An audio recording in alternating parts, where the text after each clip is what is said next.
Moving on to diet and feeding. This is a very interesting topic with Abronia because we're still trying to learn better about their natural diet. And we have seen that if you don't give them a proper diet, and specifically if you don't give them proper UVB and supplementation and gut loading, they will seem to lose their colors in captivity. They'll lose those bright greens, those big striking reds and stuff like that. So you want to make sure you're supplementing them and giving them the proper nutrition and a varied diet. For me, I've been feeding my Abronia about every 4 days, 2 to 3 small crickets. However, they have moved into the adult stage, which means I'll be feeding them more like a medium cricket or grasshopper once a week. Now, like I just said, medium cricket or grasshopper, grasshoppers are more natural to their natural environment. The reason being is they're diurnal. They're active during the day, meaning crickets, being nocturnal, aren't going to be something they see very often. However, grasshoppers are something they're going to see often. So I would recommend trying to get a hold of grasshoppers if you're going to keep these guys, as it will display more natural hunting behaviors when you're feeding them.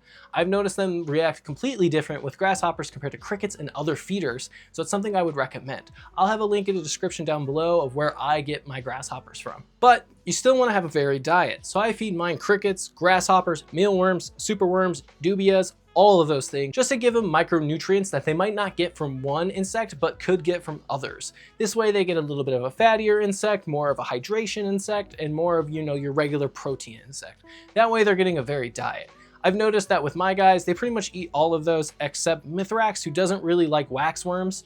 Other than that, they pretty much will eat any of the insects I give them. They've also been known in the wild to eat things like moths, butterflies, and even spiders. However, getting those in captivity is a little bit more difficult, and getting them as feeders where they aren't from the wild and have any sort of parasites or anything that could cause them issues is usually pretty difficult. So I wouldn't recommend that. When it comes to diet and feeding, you really want to track their weight to know if they're doing well and if they're eating enough or they need more or less.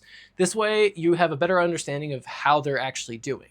You want your Abronia to usually be with under 30 grams or around the 30 grams mark. Anything more is usually really out of the norm compared to their wild counterparts. The reason we want to keep them under that 30 gram mark is due to the fact that they can develop things like gout and other medical issues that are associated with holding on extra weight that they don't normally need.